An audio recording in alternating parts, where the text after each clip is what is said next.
जय हिंद प्यारे छात्रों, इस लाइव क्लास में आप सभी प्यारे छात्रों का स्वागत है।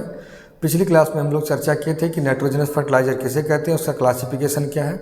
इस क्लास में हम लोग लर्निंग करते हैं कि फास्फेटिक फर्टिलाइज़र्स किसे कहते हैं, फास्फेटिक फर्टिलाइज़र्स के अंतर्गत कौन कौन से फर्टिलाइज़र्स आते हैं और उनमें कितनी मात्रा में पोषक तत्व उपस्थित होते हैं। इन बातों पर हम लोग चर्चा करेंगे। आप सभी छात्र हमारे टेलीग्राम चैनल जिलाजी सर ऑफिशियल के नाम से उसको सब्सक्राइब कर लीजिए। सभी प्रकार का नोटिफिकेशन उसमें आपको मिलता रहेगा, जिससे जो आपका आगामी एग्जाम, इस एग्ज़ाम की तैयारी अच्छी तरीके से हो सके। तो सभी प्यारे छात्र, आज देखते हैं कि आपको आज के टॉपिक में क्या पढ़ना है। सभी प्यारे बंधु सभी जल्दी से जल्दी इस लाइव क्लास में जुड़ जाएं और इस क्लास का पूरा एंजॉय लेते रहें। तो आज आपका क्लास है वो आपका है फॉस्फेटिक फर्टिलाइज़र कि फॉस्फेटिक फर्टिलाइज़र हिंदी में इसका होता है फास्फोरस उर्वरक। क्या होता है बेटा? फास्फोरस उर्वरक। इसके बारे में जानना होता है। मीन्स फास्फोरस उर्वरक एक केमिकल सब्सटेंस होता है जिसमें फास्फोरस उपस्थित होता है और जो हमारे फसलों की वृद्धि विकास के लिए सहायक होता है। इसका रोल तो अभी हम लोग आगे पढ़ेंगे कि फास्फोरस का पौधे में कार्य क्या है। आज तो केवल हमको क्लासिफिकेशन, उसके न्यूट्रिएंट्स के बारे में जानना है। तो ये फास्फेट आयंस के रूप में मुख्य रूप से उपस्थित होता है।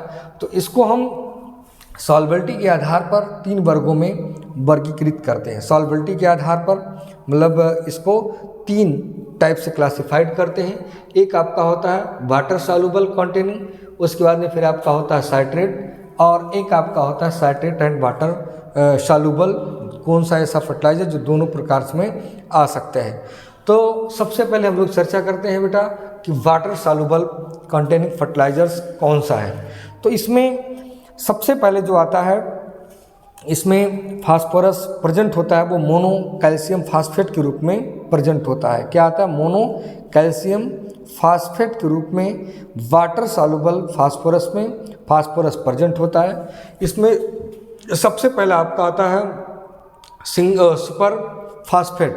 क्या आता है? Super phosphate. इसको हम बेटा सिंगल सुपर फास्फेट बोलते हैं। सुपर फास्फेट, यह इसको हम सिंगल सुपर फास्फेट के नाम से जानते हैं। जैसा कि आप लोग देख रहे हैं, इसमें 16 से लेकर के 18% तक फास्फोरस उपस्थित होता है। इसका भी किसान ज़्यादा मात्रा में उपयोग करता है। दूसरा होता है यहाँ पर double super phosphate. Double super phosphate में क्या होता है? 32 से लेकर के 36%, ज़्यादातर 32% तक इसमें फास्फोरस उपस्थित होता है। उसके बाद में अगला है ट्रिपल सुपर फास्फेट, जिसको हम शॉर्ट में टीएसपी, इसको क्या बोलते हैं? डीएसपी। इसमें बेटा आपका 46 से लेकर के 48% तक फास्फोरस इसमें उपस्थित होता है। इसके बाद में फिर आपका होता है मोनो एमिनो फास्फेट, जिसमें 20% तक फास्फोरस होता है। इस तरीके से आप कह सकते हैं अलग अलग प्रकार का यहाँ पर फास्फेटिक फर्टिलाइज़र्स जो वाटर सॉल्युबल में आता है, जो जल में घुलनशील उर्वरक होता है, इसके अंतर मुख्य तौर पर बेटा आता है कि जो प्रमुख रूप से यहाँ पर वाटर सॉल्युबल होकर के, मीन्स जल में घुलनशील होकर के और हमारे पौधों को मिल जाते हैं। वैसे सामान्य रूप से आप जानते हैं कि जो फास्फोरस होता है यह हमारे पौधों की जड़ों और तनों, इन सबको मजबूत करने के लिए इसका उपयोग किया जाता है। तो इसलिए जो भी फास्फेटिक फर्टिलाइज़र्स है, और ख़ास करके अगर वाटर सॉल्युबल फर्टिलाइज़र है, तो वाटर सॉल्युबल फर्टिलाइज़र को जो आपकी शॉर्ट ड्यूरेशन की फसलें हैं, उन फसलों में इसका उपयोग करना चाहिए। जैसे आप गेहूं की खेती कर रहे हैं, तो गेहूं की खेती में क्योंकि ये शॉर्ट ड्यूरेशन का क्रॉप है और इसके लिए आप आसानी से वाटर सॉल्युबल फर्टिलाइज़र्स का उपयोग करें। अगर आपको लॉन्ग ड्यूरेशन या उसे प्लांटेशन करना है तो उसके लिए अन्य फास्फेटिक फर्टिलाइज़र्स का उपयोग करें। लेकिन तुरंत अगर आप फास्फोरस उपलब्ध होना है, उसके लिए पौधों के लिए चाहिए, शॉर्ट ड्यूरेशन की क्रॉप है, कम समय में फसल तैयार होने वाली है, तो उसके लिए आपको वाटर सॉल्युबल आपको फास्फेटिक फर्टिलाइज़र्स का उपयोग करना पड़ेगा। इसके साथ साथ अगर आपका सॉइल अल्कलाइन है, न्यूट्रल या अल्कलाइन सॉइल है, तो उसमें भी आपको वाटर सॉल्युबल फर्टिलाइज़र्स का उपयोग करना चाहिए। तो 2 पॉइंट का आपको विशेष तौर पर बच्चों ध्यान रखना चाहिए कि अगर शॉर्ट ड्यूरेशन की क्रॉप लगा रहे हैं तो उसमें भी वाटर सॉल्युबल फर्टिलाइज़र का उपयोग करना चाहिए, और अगर आपका सॉइल न्यूट्रल या अल्कलाइन सॉइल है तो उसमें भी आपको वाटर सॉल्युबल फर्टिलाइजर्स का उपयोग करना चाहिए। इस चीज़ को विशेष ध्यान रखना चाहिए प्यारे बच्चों।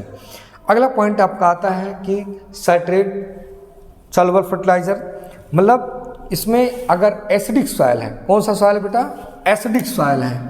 अगर एसिड सॉइल है, सॉरी एसिडिक में एसिड सॉइल अगर है तो उसमें हम साइट्रेट सॉल्युबल फर्टिलाइजर्स का उपयोग करते हैं। एसिड सॉइल मतलब ऐसा सॉइल जिसका पीएच वो क्या हो, लेस देन 6.5 हो, ऐसे सॉइल में आपको साइट्रेट सॉल्युबल फर्टिलाइजर्स का उपयोग करना चाहिए। ऐसे फर्टिलाइजर्स का उपयोग अगर लो लैंड की पैडी मतलब लो लैंड अगर राइस आप लगा रहे हैं तो उन फसलों के लिए आप उपयोग कर सकते हैं, या आप जैसे चाय वाय की खेती होती तो उसमें भी आप इसका उपयोग कर सकते हैं। ये इसमें ज़्यादा इसके लिए अच्छा रहेगा। तो इसमें प्रमुख तौर पर आता है बेसिक सलग। बेसिक सलग में 14 से 18% तक फास्फोरस इसमें उपस्थित होता है। उसके बाद में बेटा आता है डाई कैल्शियम फास्फेट, जिसमें 34 से लेकर के 42% तक फास्फोरस। पूरा डाटा बेटा आपको ज्ञात कर लेना चाहिए। 34 से लेकर के 42% तक इसमें भी फास्फोरस उपस्थित होता है। उसके बाद में फिर यहाँ पर आपका या बोन मील, इसमें भी 22% फास्फोरस प्रेजेंट होता है। अगला आपका आता है कि कौन सा ऐसा फर्टिलाइजर्स है जो साइट्रेट है, मतलब वाटर में सॉल्युबल भी है और नहीं सॉल्युबल है, दोनों तरीके से इसमें आप देखते हैं। तो अगर इसकी अगर हम बात करते हैं कि जो साइट्रेट है, अगर स्ट्रांगली एसिड सॉइल है, अगर स्ट्रांगली एसिड सॉइल का मतलब कि जिसका पीएच 4.5 तक हो या उससे भी कम हो, ऐसे सॉइल के लिए आप साइट्रेट फर्टिलाइजर्स का उपयोग कर सकते हैं। और इसके लिए जो ज़्यादातर स्ट्रांगली सॉइल आप ये भी कह सकते हैं, जो वो उसके लिए आप प्रयोग इसमें ला सकते हैं। इसमें बेटा आपका आता है रॉक फास्फेट में इसमें भी 20 से 40% तक फास्फोरस आता है। या रा बोन मील, इसमें भी आपका लगभग 25 से इसमें 25 से और 20 से 25 या 25 नहीं 20 से 25% तक फास्फोरस इसमें प्रेजेंट होता है। तो ये बेटा एक डाटा है, और इसमें आपको टोटल जो भी फास्फेटिक फर्टिलाइजर्स हैं उसको क्लासिफाइड करके और उसके बारे में आपको बताया गया है। अब इसमें जो कुछ मेन फर्टिलाइजर्स हैं उनके बारे में आप लोग थोड़ा सा जान लेते हैं। इसमें आपका बेटा आता है SSP, मतलब सिंगल सुपर फास्फेट। क्या होता है? सिंगल सुपर फास्फेट, जिसको हम शॉर्ट में SSP कहते हैं। और SSP में 16% फास्फोरस होता है। कितना होता है बेटा? 16%, 16 से 18 लिखा होता है, लेकिन एग्जैक्ट डाटा में अगर देखेंगे तो 16% इसमें फास्फोरस होता है।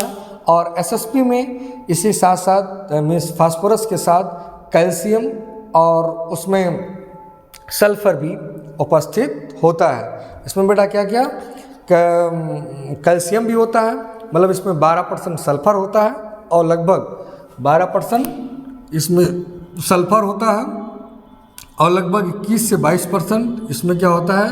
कैल्शियम होता है।